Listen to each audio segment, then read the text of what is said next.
So what's up mga kamaster? So ngayon maghihinang po tayo at maglalagay po tayo ng access valve. So kung mapapansin nyo ngayon ay naghihinang na po ako at nakalimutan ko lagyan ng basang-basahan ng ating expansion valve para hindi masira.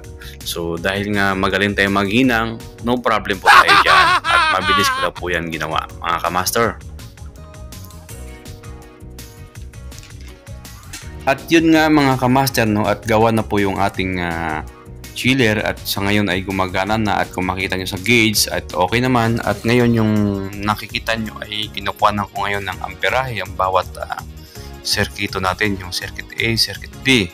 So ayan, kung makikita nyo ay meron po tayong nasusukat na amperahe sa bawat linya na yan, yung line 1, line 2, line 3. Ayan, ganyan lang po mga kamaster ang pagkuha ng amperahe sa ating bawat circuito. Napakadali lang mga kamaster.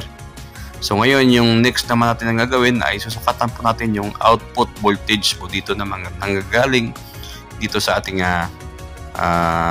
supply o voltahe. So ginagawa po natin yan para makita natin kung nagkakaroon po ba ng unbalance voltage, kasi minsan po nagkakaroon po ng unbalance. So pag nangyari po yan mga kamaster ay maapektuhan po ang ating compressor. So magiging single phase po siya. So ayan, okay naman. So may nasusukat po tayo dyan na 415 volts, ganon. So okay na po yan mga kamaster.